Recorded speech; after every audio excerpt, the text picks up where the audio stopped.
Hi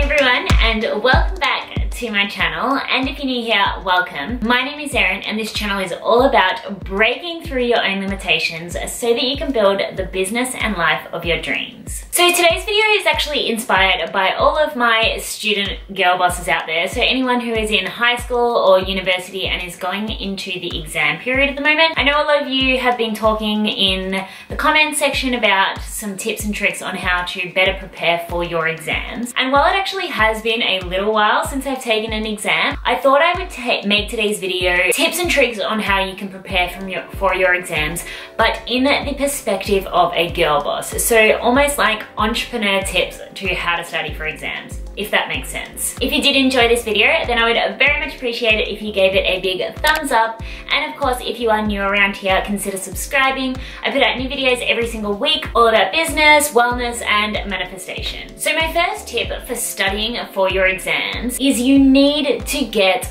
organized. Any entrepreneur or girl boss will tell you that one of the #1 crucial elements to staying above water in your business is ensuring that you are organized and you know that everything that you need to cover in order to complete projects or whatever it is that you're working on. It's really easy in business to fall behind, and if you do, that's when you're going to get stressed and overwhelmed. That can have a lot of negative effects on your business, but it's very much the same when you are studying for exams.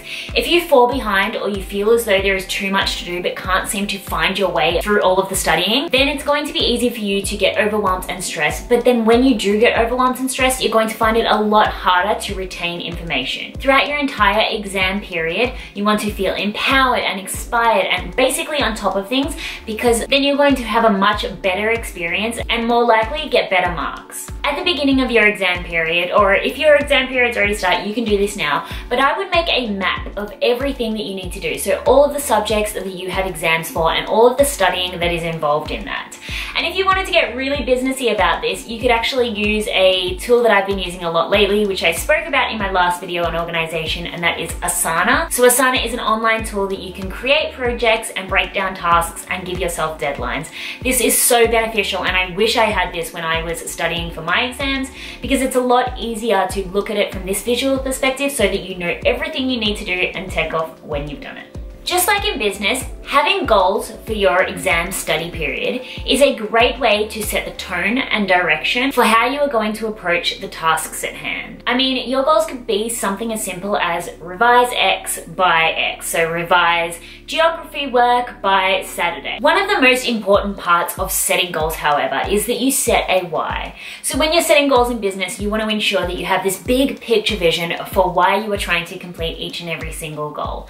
And I completely understand that when you are doing this for studying, it can be a lot harder because generally you might not be following along the lines of your passion, especially if you're in high school as opposed to university, but it's still beneficial to set some sort of why for the goals you set for your exam period. It might be very well that your goal is that you want to get good grades throughout these exams so that you can get into the chosen degree that you have in mind, and then you can have this amazing life following on from that. Or you might even set yourself a why, something completely unrelated to your exam is, if I do this studying, if I can achieve this goal, then I'm going to, you know, buy myself a new top or something like that. Your why should be like an incentive for you to complete those goals. Nothing has helped me more stay on track in my business than having an accountability buddy. You want to find someone who's not a bad influence on you, and what I mean by that is that you're not going to meet up and be like, let's just watch Netflix instead. You want to find someone who's just as dedicated and as driven as you, and you want to hold each other accountable for your studying. If you want to get really businessy about this, you can even set up a shared Google Drive or a Dropbox folder, or even just a Facebook group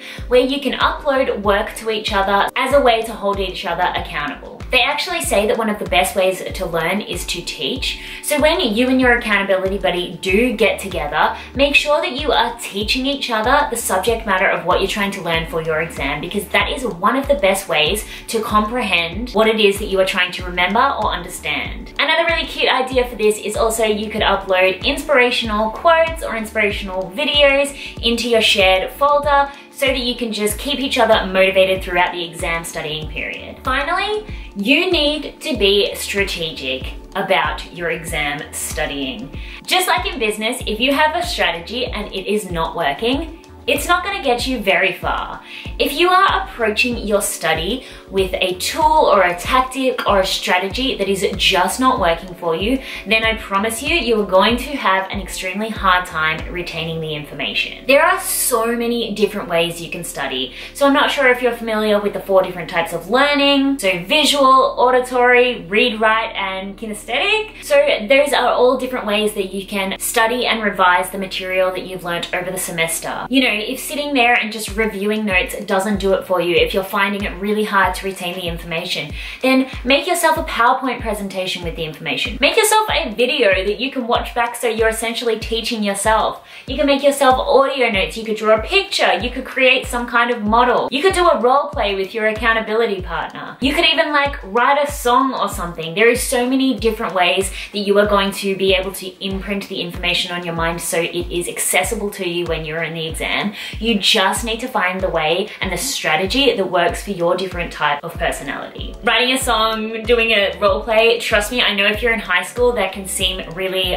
lame at this stage, but I promise you, as you get older and you step into the world of girlbossism or entrepreneurship, there is absolutely nothing lame about learning, and the earlier that you can actually find the way in which helps you learn, the more successful you're going to be at your ventures later down the line. So start early, I promise you. It's worth it. So those are my tips for studying for your exams like a girl boss. And again, I know they're not your conventional tips that you would usually get from a channel that is giving you exam tips, but I want to give you my perspective and just some extra little tips that you might not have thought of, which you can couple with the traditional exam studying tips. Also, I would love to hear from you. If you do have any exam studying tips of your own, then please do share them below, and make sure to also share this with your friends that you might believe need this coming up to exam period. I really want to wish you all the best of luck with all of your exams, and I thank you so much for watching, everyone. I'll see you in the next video.